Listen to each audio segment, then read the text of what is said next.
마태복음 11장 7절부터 14절까지 말씀 한 절 한 절 교독하도록 하겠습니다.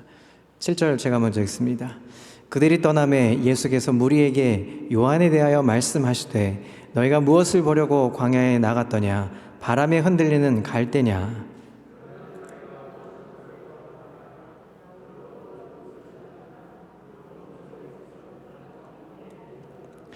그러면 너희가 어찌하여 나갔더냐? 선지자를 보기 위함이었더냐? 옳다. 내가 너희에게 이르노니 선지자보다 더 나은 자니라.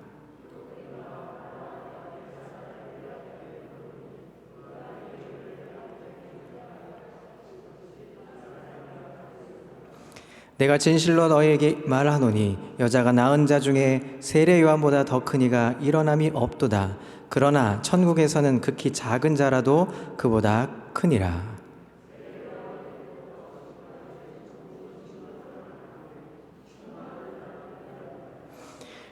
모든 선지자와 율법이 예언한 것은 요한까지니 함께 읽습니다. 만일 너희가 즐겨 받을진대 오리라 한 엘리야가 곧 이 사람이니라. 아멘. 할렐루야. 오늘도 하나님의 은혜와 평강이 삶에 넘치시기를 그리스도의 이름으로 축복합니다. 오실 그분이 당신인가요? 오늘 이 질문은 바로 세례 요한이 예수님께 한 질문입니다. 세례 요한이 이 질문을 던진 이유가 있었습니다. 그것은 세례 요한은 예수님께서 하시는 일을 보고 예수님의 메시아에 대한 의구심을 갖게 되었기 때문입니다. 본래 세례 요한은 예수님께 세례를 베풀고 성령이 비둘기같이 임하는 것을 보았고 이는 내 사랑하는 아들이요 내 기뻐하는 자라 라는 이 하나님의 음성까지도 들었던 바로 세례 요한이었습니다. 자, 그런데 그 확신이 지금 흔들리고 무너지고 있다는 것입니다. 왜 그랬을까요? 그 이유는 예수님이 하시는 일이 자기가 생각하고 또 생각했던 일과는 너무 달랐기 때문입니다.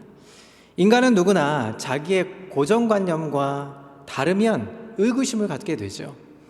그래서 세례 요한은 오실 그분이 당신입니까? 라고 지금 질문을 던지고 있는 것입니다. 자, 그러면 정말 오실 그분은 어떤 분이실까요? 오늘 마태복음 11장을 통해서 함께 은혜를 좀 나누려고 합니다.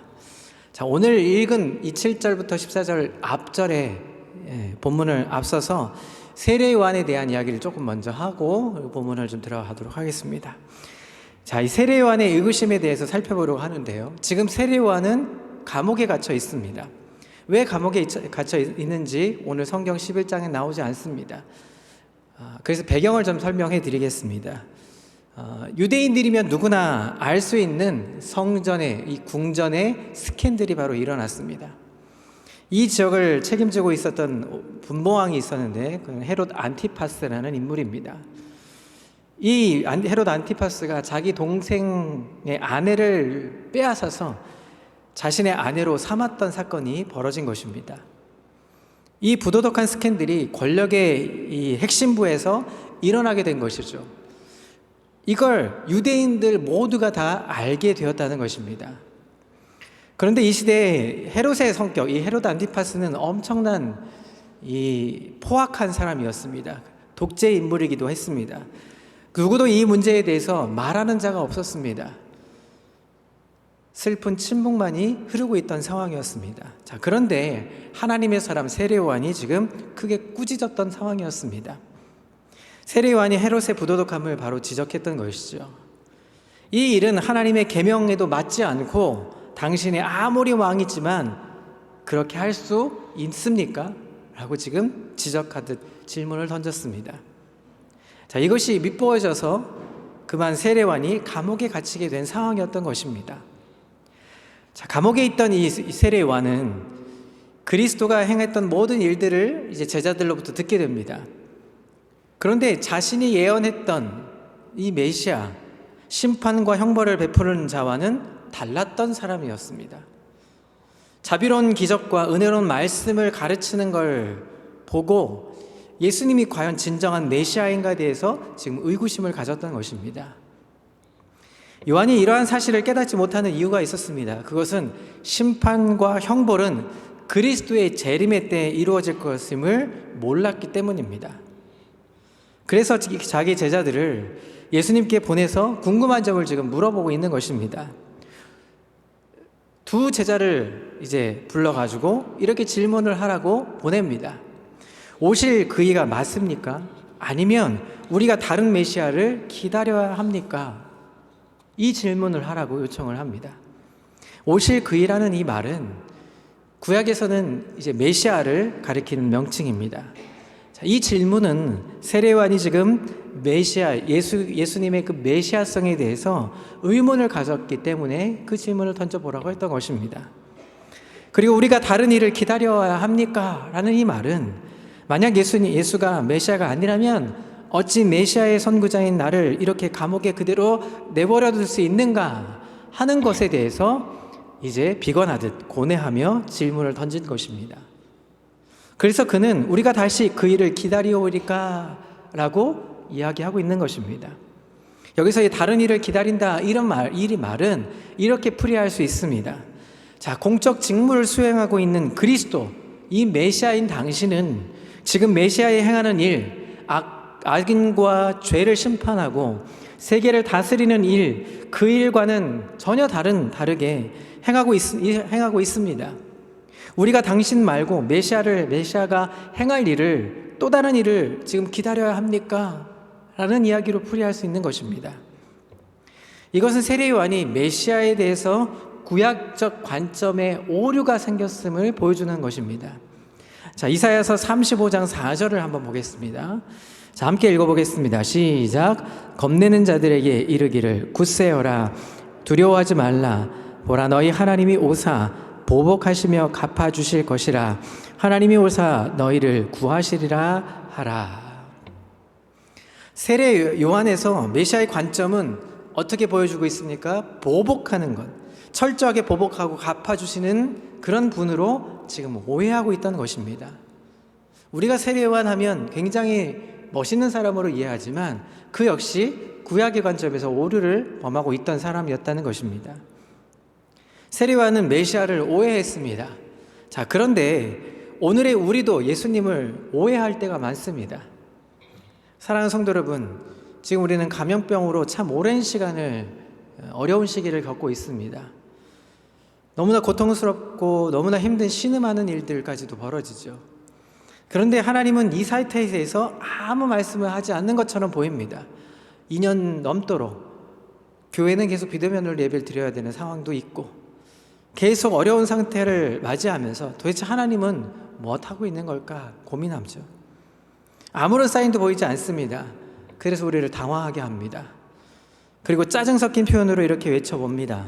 하나님, 이 끔찍한 상황을 언제까지 우리에게서 거두어 가지지 않으시렵니까? 하나님 살아계신다면서요. 일터의 동료들이, 주변에 믿지 않는 사람들이 계속 조롱을 쏟아지고 있고 하나님은 침묵하시고 있는 것 같습니다. 도대체 어떻게 이 사태를 막아주지 않는 것입니까? 하나님의 생각과 우리의 생각이 달라도 너무 다른 상황 속에 지금 가고 있는 것이죠. 자, 우리는 가끔 이런 생각을 합니다.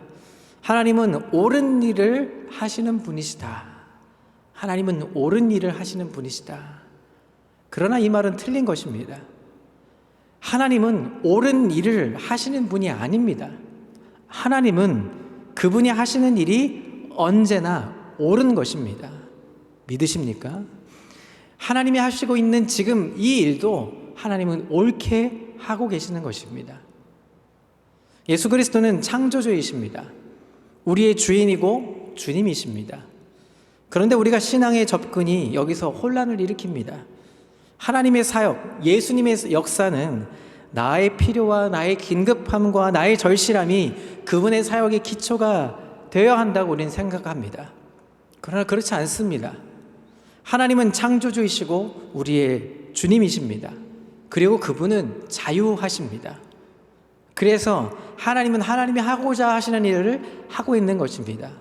지금 이런 사태에서도 하나님은 하나님의 일을 하고 계실 것입니다. 우리가 알 수 없지만 하나님은 옳게 하고 계신 것입니다. 자, 이런 오류를 범한, 이런 잘못된 이 요한의 오류의 질문 앞에서 예수님은 이렇게 답변을 하십니다. 예수님께서 요한의 제자들에게 너희가 가서 듣고 보는 것을 요한에게 알리라 라고 말씀하십니다. 사실 요한은 이 예수님께서 행하시는 일들을 제자들로부터는 늘 계속해서 듣고서 잘 알고 있었습니다. 그럼에도 예수님께서 이렇게 말씀하신 것은 깊은 의미가 담겨 있습니다. 예수님께서는 구원의 때와 여명이 묘사되어 있는 이사야 35장 5절에서 6절 말씀과 이사야 61장 1절 말씀을 인용하십니다. 자, 먼저 이사야 35장 5절과 6절을 보겠습니다. 함께 읽습니다. 시작. 그때 맹인의 눈이 밝을 것이며 못 듣는 사람의 귀가 열릴 것이며 그때 저는 자는 사슴같이 뛸 것이며 말 못하는 자의 혀는 노래하리니 이는 광야에서 물이 솟겠고 사막에서 시내가 흐를 것임이라. 멋있는 말씀이죠. 그리고 이사야 61장 1절을 보겠습니다. 함께 있습니다. 맹인이 보며 못 걷는 사람이 걸으며 나병 환자가 깨끗함을 받으며 못 듣는 자가 들으며 죽은 자가 살아나며 가난한 자에게 복음이 전파된다. 이 말씀을 인용하면서 설명하고 있습니다. 자, 이 말은 메시아가 하나님의 나라의 실체가 지금 임했다 하는 하나의 상징성으로 이런 일들이 일어날 것이다 라는 것을 말씀해주고 있는 것입니다. 하나님의 나라가 이미 그 실체가 이미 임하여져서 이런 기적과 이사가 일어나는 것이다 라는 것입니다.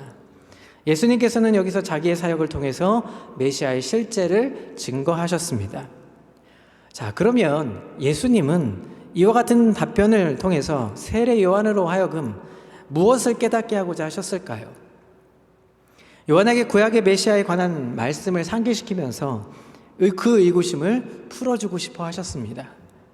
사실상 예수님께서는 구약의 예언의 말씀과 여러 기적들을 실제로 베푸셨을 뿐만 아니라 죽은 자를 살리시는 이적을 통해서 자신의 메시아임을 증명하고 계셨던 것입니다. 이러한 모든 사역들은 구약에서 예언된 구약의 때가 이미 도래하였음을 증거하고 있는 것입니다. 메시아의 예언 성취는 미래에 있을 어떤 일이 아니라 지금 이미 시작된 실제이다라는 것을 보여주고 있는 것입니다. 예수님께서는 이미 자신의 사역을 통해서 자기가 메시아다라고 확신한 증거를 계속 보여주고 있던 상황이었던 것입니다.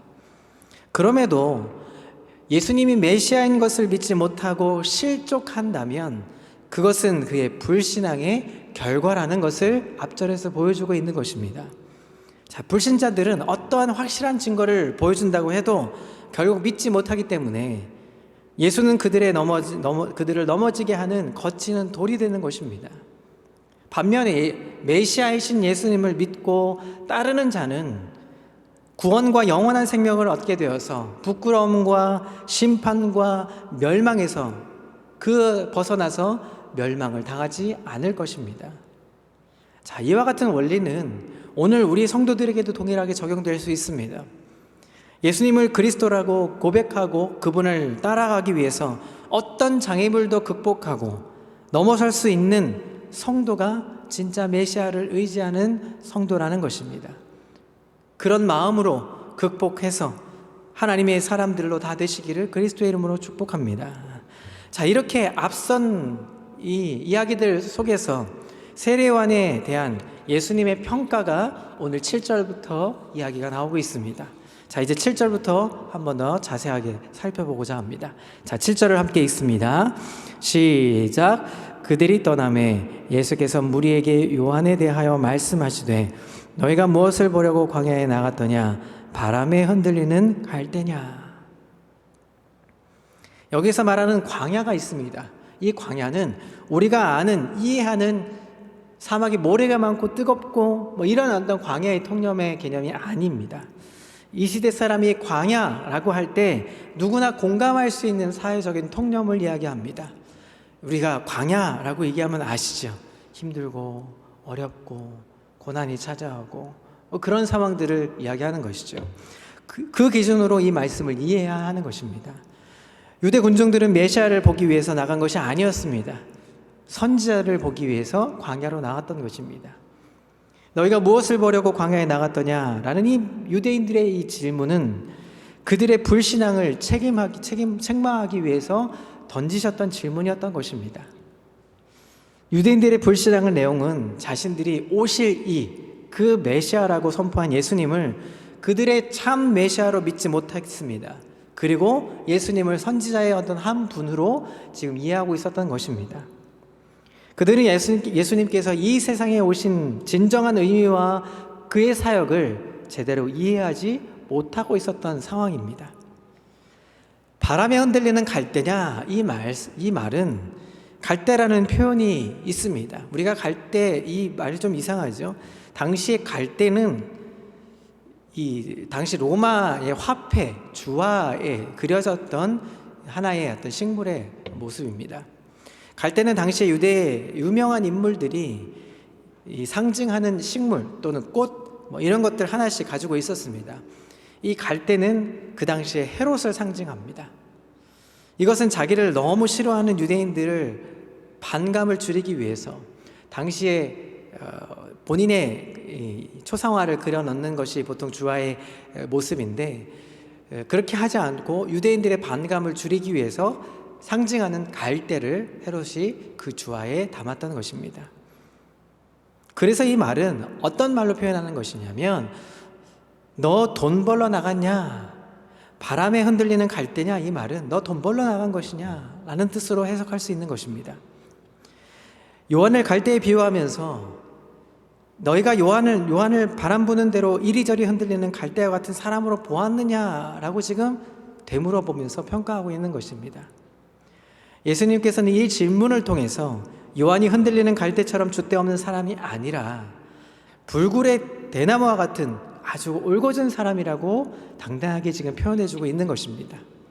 자, 8절을 보겠습니다. 함께 읽습니다. 그러면 너희가 무엇을 보려고 나갔더냐? 부드러운 옷 입은 사람이냐? 부드러운 옷을 입은 사람들은 왕궁에 있느니라. 자, 여기 앞에 그러면이라는 표현이 있습니다. 이 그러면이라는 이 알라라는 이 표현은 만일 무엇이 아니라면 이라는 표현을 갖고 있습니다. 그래서 그런 군중들의 이 아니오라는 대답을 도출하기 위해서 질문을 던졌던 것입니다. 그리스도 예수께서는 부드러운 옷 입은 사람이냐? 부드러운 옷 입은 사람은 왕궁에 있느니라. 이 말씀을 하신 이유가 있습니다. 그것은 세례 요한은 부드러운 옷을 입고 편안한 생활을 하기 위해서 아첨이나 하는 그런 속물이 아니라, 전에 너희들이 존경하던 요한을 이제 와서 경멸하기까지 하는 그들의 현재의 모습을 꾸짖기 위해서 한 말씀이었던 것입니다. 유대 군중들이 요한을 싫어하고 경멸하게 된 이유는, 유대 군중들은 처음에는 광야에서 낙타 털 옷을 입고 가죽띠를 띠고 석청을 먹는 그런 예언자의 모습에 반해서 세례 요한을 좋아했습니다. 그러나 얼마의 시간이 지나자 요한의 이 금욕적인 생활에, 그리고 엄격한 경고의 말씀을 계속 듣다 보니까 힘든 거였어요. 그래서 요한을 비난하기 시작합니다. 그러한 상황에서 예수님께서는 요한의 선지자로서 위대한 그 위대함을 다시 한번 지금 상기시켜주고 있는 것입니다. 자, 9절에 또한 다시 한번 반복을 하고 있습니다. 자, 함께 읽습니다. 시작. 그러면 너희가 어찌하여 나갔더냐? 선지자를 보기 위함이었더냐? 옳다. 내가 너희에게 이르노니 선지자보다 더 나은 자니라. 9절에서 이 8절과 똑같은 질문을 다시 한번 반복하십니다. 선지자를 보기 위함이었더냐라는 이 질문은 긍정의 대답을 요구했던 상황이었습니다. 실제로 당시 군중들은 선지자를 보기 위해서 광야에 나갔습니다. 그들은 말라기 선지자 이후에 단절되었던 하나님의 메시아를 전해줄 수 있는 선지자를 기다리고 있었습니다. 그때 요한이 광야에서 거하면서 권력과 부에 아부하지 않고 하나님의 준엄한 메시지를 전했습니다. 그래서 그들은 광야에 나가서 요한의 설교도 듣고 세례도 받았던 것입니다. 그들은 요한을 하나님이 보내신 선지자로 보았습니다. 옳다, 내가 너희에게 이르노니 선지자보다 나은 자라 라고 이 말씀을 하십니다. 예수님께서는 군중들의 그렇다 대답의 확증으로 옳다라고 하신 것입니다. 예수님께서는 군중들이 이렇게 가졌던 생각보다 한 걸음 더 나아가서 요한을 가리켜 선지자보다 더 나은 자다라고 설명해 주고 있습니다. 자, 요한이 선지자보다 나은 이유가 있습니다. 첫 번째, 다른 선지자들은 메시아를 일반적인 용어로 간단하게 말했지만 요한은 메시아를 직접 보고 확인했습니다. 예수님을 확인했던 것이죠. 두 번째, 요한은 왕이신 주님의 사자로서 그분의 나라가 임함을 백성들에게 지금 선포했던 것입니다. 세 번째로, 요한은 메시아의 길을 예비하는 소명감으로 수행을 했습니다. 그리고 요한은 이 구약 예언의 말라기 3장 1절의 그 예언을 성취하기도 했습니다. 이러한 의미에서 세례 요한은 선지자보다 나은 자라고 예수님은 좀 소개하고 있는 것입니다. 예수님께서 유대 군중들에게 이렇게 질문하신 이유가 있습니다. 그것은 유대 군중들에게 세례 요한이 누구인지 정확하게 알려주고 자신이 메시아인 것을 깨닫게 해주기 위해서 그렇게 설명하신 것입니다. 유대 군중들이 세례 요한을 바로 아는 것은 메시아인 예수님 자신을 아는 것과 밀접하게 관련되었기 때문입니다. 세례 요한과 그의 사역을 바로 알지 못하면 예수님의 구원 사역을 제대로 이해할 수 없었기 때문입니다. 자, 그렇다면 세례 요한은 도대체 어떤 사람일까요? 어떤 선지자일까요? 자, 10절에 그의 설명이 나오고 있습니다. 함께 읽습니다. 시작. 기록된 바 보라, 내가 내 사자를 내 앞에 보내노니 그가 내 길을 내 앞에 준비하리라 하신 것이 이 사람에 대한 말씀이니라. 세례 요한은 지금 오실 왕의 사자, 즉 오실 메시아의 길을 예비하는 선지자였습니다. 그래서 말라기 3장 1절을 인용하죠. 보라, 내가 내 사자를 내 앞에 보내노니 그가 내 길을 내 앞에 준비하리라 하는 이 말라기 3장 1절의 말씀을 인용하면서 그가 설명하고 있습니다. 말씀을 통해서 요한이 선지자보다 더 나은 자라고 하신 말씀의 의미를 분명하게 밝혀주고 있는 것입니다. 자, 요한은 단순한 선지자가 아니라 오실 왕의 사자로 예언된 선지자였던 것입니다. 말라기 3장에서 하나님께서 친히 그의 사자를 보내시리라 하는 예언을 했지만 본문에서는 예수님께서 이것을 하나님께서 자기에 대해서 말씀하셨기 때문에 인용할 때에 약간의 차이점이 존재하고 있습니다. 자, 11절을 보겠습니다. 함께 읽습니다. 시작. 내가 진실로 너에게 말하노니 여자가 낳은 자 중에 세례 요한보다 큰 이가 일어남이 없도다. 그러나 천국에서는 큰 이, 즉 작으라고 그보다 크니라. 자, 11절에 진실로라는 말씀이 있습니다. 진실로는 일반적으로 중요하고 엄숙한 진술을 확인하거나 확증하기 위해서 마지막에 문미에 달려있는 단어입니다. 그런데 예수님만이 처음에 이 단어를 사용하셔서 독자적인 권위로 말씀하고 계십니다. 여자가 낳은 자 중에 세례 요한보다 큰 이가 일어남이 없도다라는 이 말은 요한이 모든 선지자보다 인격이나 권능 면에서 가장 위대하다라는 뜻이 아닙니다. 이것은 주의 사자로서 메시아와 그 나라의 임함을 선포하여 주의 길을 예비한다는 점에서 가장 위대한 인물이라고 설명해 주고 있는 것입니다. 그러나 천국에서는 극히 작은 자라도 그보다 크다라는 이 말은, 그러나 이 세례 요한이 사역에 있어서는 한계점이 있다라는 것을 보여주고 있습니다. 요한이 메시아의 사자였다는 점에서는 큰 위대한 자였습니다. 그러나 그는 메시아의 나라의 문지방에 발을 디디고 서 있었을 뿐이었습니다. 사도 요한의 사역은 메시아의 임함으로 시작된 그의 나라 안에서 사역이 아니라 그 이전의 사역자였던 것입니다. 그래서 요한은 그의 사후에 일어났던 예수님의 십자가와 부활 사건, 그리고 오순절 사건과 같은 신약의 위대한 역사들을 제대로 체험하지 못한 한계성이 있다는 것입니다. 따라서 세례 요한이 경험하지 못한 사건들을 실제로 목격하고 경험한 예수님의 제자들이나 혹은 그런 사건들을 구속사적 의미를 확실하게 알고 주님을 믿고 따라갔던 이 신약의 성도들이 오히려 세례 요한보다 더 큰 자다라고 지금 설명해 주고 있는 것입니다. 그러니까 우리가 어떤 자라고요? 세례 요한보다 더 큰 자다라고 얘기할 수 있는 것입니다. 자, 12절을 보겠습니다. 함께 읽습니다. 세례 요한이 때부터 지금까지 천국은 침노를 당하나니 침노하는 자는 빼앗으리라. 세례 요한이 메시아의 길을 예비하는 사자로서 하나님의 나라의 도래를 선포한 순간부터 지금까지 천국은 침노를 당하나니 침노하는 자는 빼앗느니라 라고 지금 말하고 있습니다. 침노 당한다는 이 말은 이렇게 설명할 수 있습니다. 지금 천국은 힘있게 나아가고 있다. 그리고 불타는 열의와 힘을 가지고 있는 자가 그것을 차지한다. 그러므로 너희는 뜨거운 열정과 열의로 천국을 소유하기 위해 노력해라. 이 말이 천국은 빼앗는 자의 것이다 라고 설명해 주고 있는 것입니다. 자, 이 의미는 두 가지를 담고 있습니다. 앞에 전반부의 이야기는 천국의 현재의 국면에서 천국이 사탄의 통치에 의해서 이미 강하게 침입을 받았다라는 의미를 갖고 있습니다.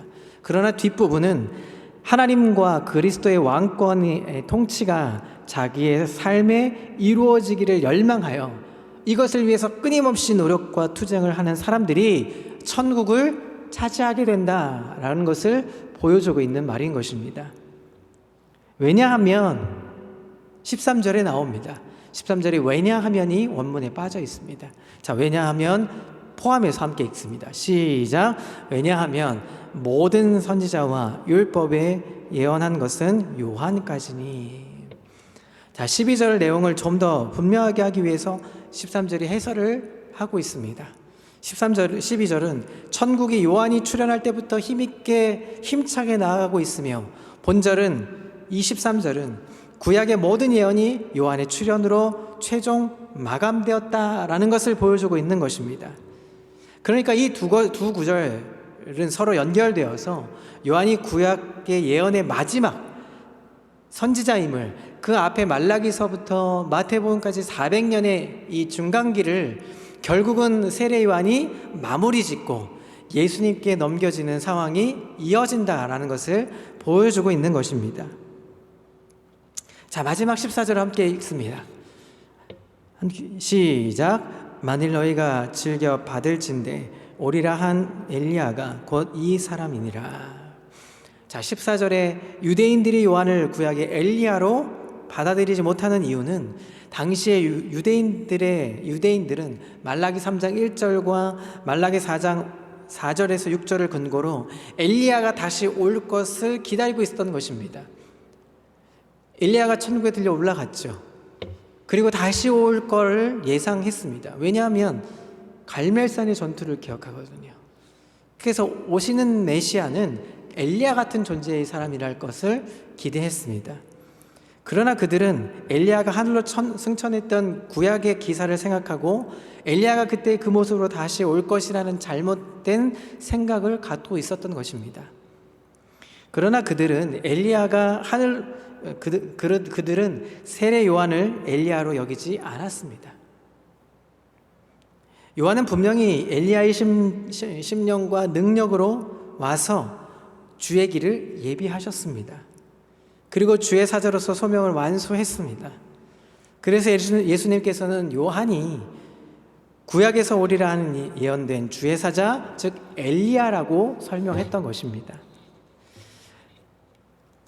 우리가 14절까지 읽었지만 15절에 이런 말씀이 있습니다. 귀 있는 자는 들을지어다. 15절에 아주 특이한 표현법이 나옵니다. 예수님이 이 특이한 표현법을 하신 이유는 중요하고 주목할 만한 사실을 언급할 때 아주 심오한 말씀의 의미를 사람들이 구체적으로 알기를 원할 때 이 단어를 쓰고 있습니다. 이 표현을 쓰고 있습니다. 예수님께서 이것을 사용하신 이유는 요한이 오리라 한 그 엘리야라는 사실과 또 요한이 누구인가에 대해서 군중들로 하여금 깨닫게 하려고 촉구하기 위했던 말씀이었던 표현인 것입니다. 오실 그분은 그렇다면 우리 주님은 어떤 분이실까요? 주님은 사람에게 무거운 멍에를 매게 하지 않으십니다. 주님의 가르침은 진정한 안식과 평안을 주는 가르침이십니다. 가르침을 따라가는 자들이 바로 주님의 제자인 것입니다. 바라만 보던 이 세례 요한, 예수님을 바라만 봤죠. 그의 사역에 동참하지 못했죠. 바라만 봤던 사람 세례 요한보다 그리스도가 하나님의 나라를 실현해내시고 그 안에 우리를 불러서 자기의 백성으로 묶어서 가족 삼은 우리는 비록 세상에서 보여지기는 작은 자처럼 보여질지 몰라도 세례 요한보다 더 큰 자라고 우리에게 말씀해주고 있는 것입니다. 따라해 볼까요? 나는 세례 요한보다 큰 자다. 이유는 딱 한 가지입니다. 바라보다가 끝난 세례 요한과 그 바라보던 실체 안에서 묶여져 있는 자 중에 누가 더 훨씬 더 큰 자이겠습니까? 누가 더 훨씬 센 사람이겠습니까? 바로 우리라는 것입니다. 우리가 이 확신 안에 든든히 거하면 이렇게 험악한 광야와 같은 길을 걸어가면서도 뚜벅뚜벅 누군가가 툭툭 건드릴지 몰라도 그 건드림에 크게 요동하지 않는 것입니다. 세상 앞에 여러 가지 환난과 닥쳐와도, 세상 앞에 그런 어려움이 닥쳐와도 뚜벅뚜벅 예수님을 향해서 걸어갈 수 있는 것입니다. 오늘 참으로 지혜로운 사람은 그렇다면 누구일까요? 어린아이와 같은 주님을 전적으로 신뢰하고 가르침을 따르는 자들인 것입니다. 예수님의 제자처럼 그분을 따라가는 것입니다. 주님의 가르침을 따라 주님께 배우면 그 마음에 안식을 얻게 되는 것입니다. 오늘 오실 그분이 우리 안에 찾아오셔서 세상 끝날까지 임마누엘, 우리와 함께 하심으로 하나님이 우리에게 평안과 쉼을 허락해 주실 것입니다. 오늘 내딛는 걸음이 비록 고단하고 힘들지 모릅니다. 마스크를 써야 하고 여전히 힘든 시간들을 보내야 합니다. 그런 상황에 우리의 발자국일 수밖에 없는 그런 고난의 발자국이지만 앞서 걸어가신 우리의 영원한 스승이신 예수 그리스도의 걸음을 따라서 우리는 그 환난을, 그 고난을, 그 눈물을 영광스럽게 생각하고 자랑스럽게 생각하고 제자의 길로 우리는 가야 한다는 것입니다. 오실 그분이 당신이신가요? 이 말씀이 또 하루를 살아낼 저와 우리 성도님들에게 영광이 되고 은혜가 되고 흥겨움이 있는 복된 삶의 여정이 되시기를 그리스도 이름으로 축복합니다. 오실 그분이 당신인가요? 이 질문 속에 우리가 주님이 우리와 함께 하십니다. 주님이 지금도 역사하십니다.